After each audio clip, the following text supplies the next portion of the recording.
Hello बच्चों, मैं अमरेश आपके बीच फिर हाजिर हूँ सैम्पल क्वेश्चन पेपर 4 सवाल का लेकर के। कल मैंने 1 से 10 तक का क्वेश्चन किया, आज 11 से 20 तक का क्वेश्चन करूँगा। सर्वप्रथम आपको जन्माष्टमी की हार्दिक बधाई, शुभकामना। अब मैं क्वेश्चन की तरफ चलता हूँ। बच्चों ध्यान दीजिएगा, 11 नंबर क्वेश्चन क्या कह रहा है। 11 नंबर क्वेश्चन कह रहा है if x tan 60 degree into cos 60 degree is equal to sine 60 degree into cot 60 degree, then x बराबर, तो x इज इक्वल टू क्या होगा, cos 30 होगा, tan 30 होगा, sin 30 होगा, cot 30 होगा, ये ढूंढना है हमको। तो अब हमको या तो वैल्यू पुटअप कर लेते हैं, tan 60 का वैल्यू क्या होगा, cos 60 का वैल्यू होगा। तो सबसे पहला अगर हम ये काम कर दें कि tan 60 को हम लोग sin 60 बाय cos 60 हो गया, तो ये cos बाय में जाएगा, तो cos से cos कैंसिल, तो sin 60 इधर बच जाएगा, यानी x sin 60 इधर बच गया। चलिए इधर आ जाइए, यहाँ sin 60 है, cot 60 है, तो cos बाई sin से बराबर हो जाएगा, यानी इधर बच जाएगा cos 60। अच्छा अब देख लो sin 60 का वैल्यू कितना, अब आसान हो गया वैल्यू रखना। sin 60 का वैल्यू कितना, √3/2, यानी x √3/2 x into √3/2 is equal to cos 60 1/2, 2 से 2 कैंसिल, √3 बाय में आ जाएगा, x बराबर √3 हो गया, x बराबर √3, तो x बराबर √3, x बराबर हो जाएगा x इज इक्वल टू 1/√3, तो 1/√3 किसका वैल्यू है, tan 30 डिग्री का, ऑप्शन नंबर बी हो जाएगा।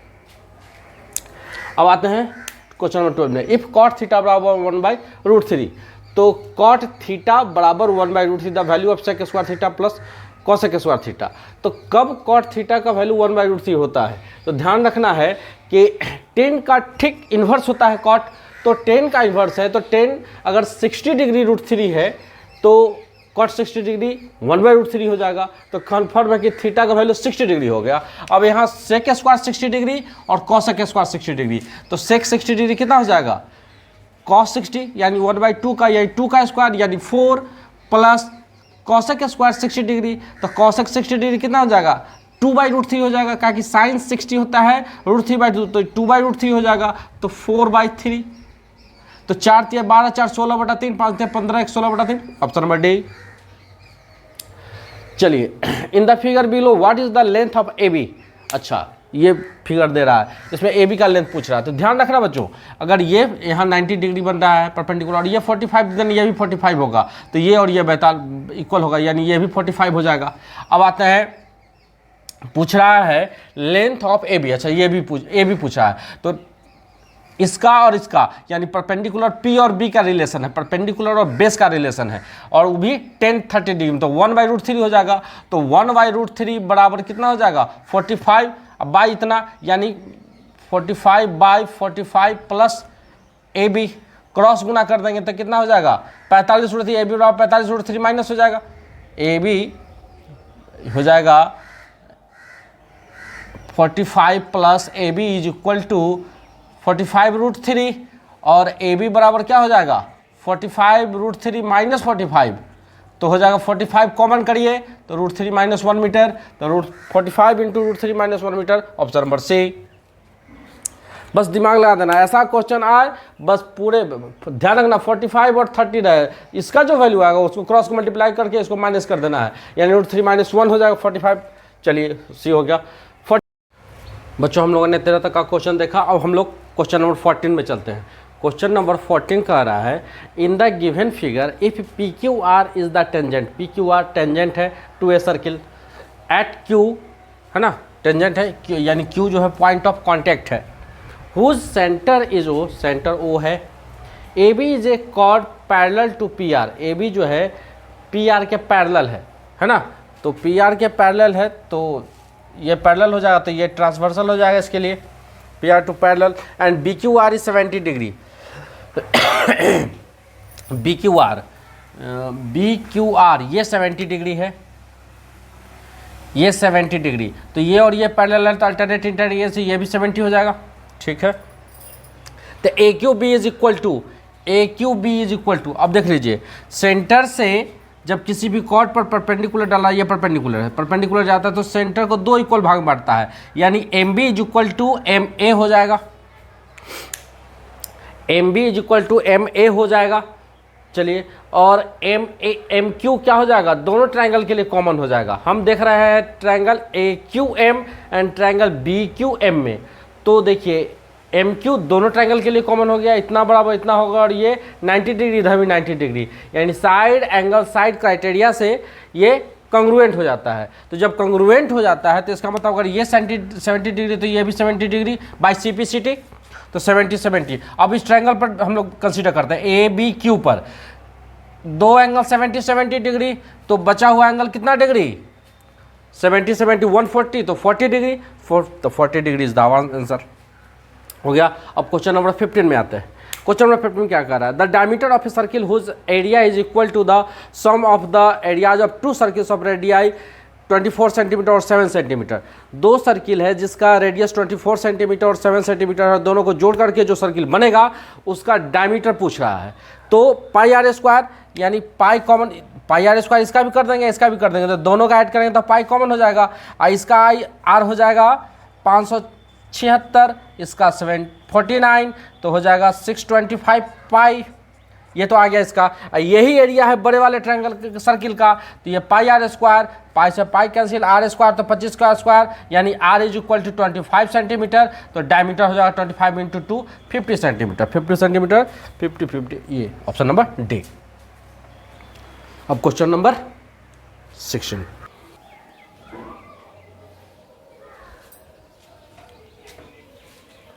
अब क्वेश्चन नंबर 16 की तरफ चलते हैं। क्वेश्चन नंबर 16 है, the probability that the drawn card from a pack of 52 cards is neither an ace nor a spade is, है ना, कह रहा है कि 52 कार्ड्स में से कह रहा है स्पेड नहीं है ना, और एस नहीं है, ठीक है। तो 4 स्पेस, देखो टोटल 13 होता है, जितना भी प्लेइंग कार्ड्स में है चारों कलर का, 2 रेड 2 ब्लैक, तो उसमें से एक स्पेड तो गया है ना, तो स्पेड वाला यानी 13 का 13 चला गया। उसके बाद एन एस कह रहा है, तो एस तो चारों में से जाएगा, तो कितना जा रहा है टोटल जा रहा है 4, ये हो जाएगा, और एक स्पेड का भी एस इसमें शामिल हो गया, तो ही 4 हुआ, नहीं तो 3 होता, तो अभी 12 बच गया, यानी टोटल 16 कार्ड्स निकल गया। तो 52 कार्ड्स में से 16 कार्ड्स गए, तो कितना हो गया, 12 में से 6 हो गया, 6 4 से गया 36 कार्ड्स, है ना, 36। अब कह रहा है कि उसका प्रोबेबिलिटी करना है, तो 36 बाई 52 कर देते हैं। अब इसको करते हैं डिवाइड करते हैं, 4 से 4 9 या 4 से 13, 9/13, यानी 9/13 हमारा ऑप्शन हो जाएगा। ओके, अब क्वेश्चन नंबर 17 देते हैं। क्वेश्चन नंबर 17 में कह रहा है, there is a paper cup, Jaya tossed the cup when the cup lands on the table. अच्छा, एक पेपर कप है बच्चों, ये कप दिखाई दे रहा होगा, इस कप के बारे में बात कर रहा है, मैंने ये रखा है अरेंज करके बताने के लिए। आपके सैम्पल पेपर में डायग्राम बनाया हुआ है पेपर कप का, तो मैंने सोचा कि ये इस पर डायग्राम बनाने में बहुत टाइम लगेगा और बच्चों को समझ में भी नहीं आएगा, इसलिए मैंने कप ही उठा के ले आया। तो ये कप को अगर टॉस करते हैं, उछाल के छोड़ते हैं, जब टेबल पर लैंड करेगा ये कप, या तो यूं अपराइट कंडीशन में होगा, या इन्वर्टेड कंडीशन में होगा, या रोलिंग डाउन कंडीशन, ऐसा कंडीशन में होगा। ये कंडीशन बन रहा है, ये 3 कंडीशन ही बनेगा। तो उसमें पूछ रहा है, तो उस कंडीशन में कह दिया कि lands on the table, it can land on the 3 possible position, जो मैंने बताया। ये अपराइट, सीधा वाला कप अपराइट, इन्वर्टेड उल्टा, है ना, उल्टा हो गया, और रोलिंग साइड में, इसे साइड में लोड है, यही 3 हो सकता है कंडीशन, दूसरा कुछ नहीं कंडीशन होगा। तो इन तीनों कंडीशन में पूछ रहा, what with the probability of the cup falling in the upright position, यानी सीधे वाले पोजीशन। अपराइट में कितना करा, 5 पोजीशन कर रहा है। अब 5 में जब लैंड कर रहा है तो सीधा सा बात है, कितना हो जा रहा है टोटल, तो जोड़ लीजिए 5 और कितना हो जाएगा 40%, यानी 5/16, 5/60, तो 5/60 का मतलब क्या, 1/12, यानी option number 3, option number C हमारा आंसर हो जाएगा। तो अब हम लोग क्वेश्चन नंबर चलते हैं 18 की तरफ। बच्चों, क्वेश्चन नंबर 18 की तरफ चलते हैं। कह रहा है, आरती ऑन्स ए मैन्युफैक्चरिंग कंपनी, आरती का अपना एक मैन्युफैक्चरिंग कंपनी है।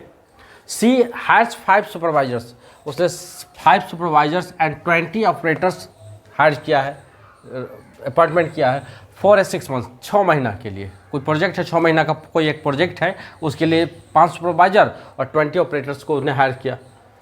The table given below shows there salary breakup, जो उसका सैलरी ब्रेकअप है। तो सुपरवाइजर के लिए है ना 2 महीना के लिए 18,000 और से लेकर के 20,000 तक का सैलरी है, और उसके बाद जो आगे का जो मंथ हो जाएगा तो यानी बच गया 4 मंथ, 6 महीना का प्रोजेक्ट, 4 महीना के लिए बढ़ जाएगा सैलरी, जिसको 18,000 मिलता था उसको 22,000 मिलेगा, जिसको 20,000 मिलता था उसको 25,000 मिलेगा। फिर ऑपरेटर्स के लिए है 8 से 10,000, 8,000 टू 10,000 सैलरी है उसका, तो फिर 2 मंथ के लिए है। लेकिन फिर जब 4 महीना जो बच जाएगा उसके लिए 13,000, जिसको 8,000 मिलता था उसको 13,000 मिलेगा, जिसको 10,000 मिलता था उसको 15,000 मिलेगा।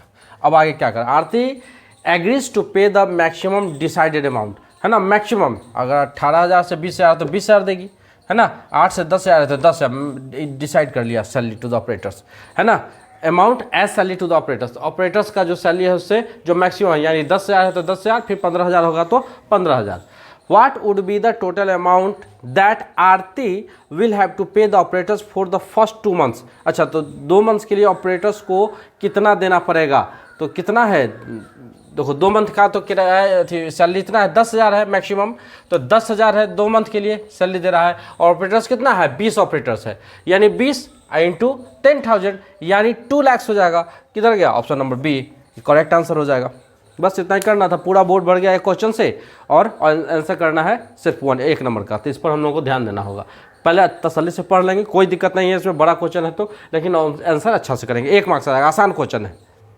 अब हम लोग आते हैं बच्चों क्वेश्चन नंबर 19 पर। फिर असर्शन और रीजन का क्वेश्चन है।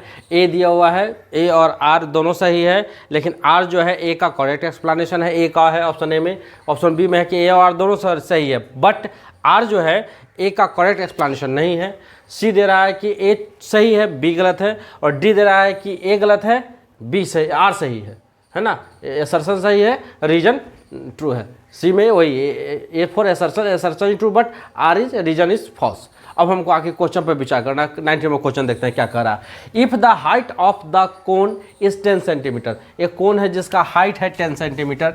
बच्चों एक कोन है जिसका हाइट है 10 सेंटीमीटर, ये 10 सेंटीमीटर दिया हुआ है, and radius of the base is 7 centimetre, ये हमारा 7 सेंटीमीटर है।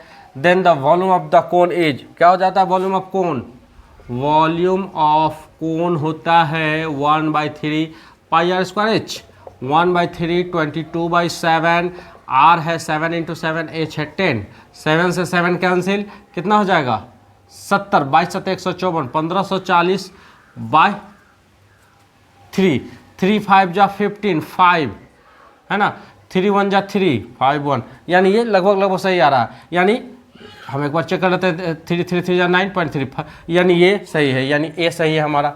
चलिए आर देखते हैं क्या है। According to the assertion 149 is 12.2 है ना।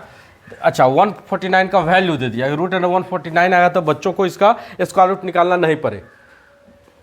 Then curve surface area of cone is 268.4 centimetre, यानी 268 है। तो curve surface area of cone क्या होता है, पाई आर एल है ना।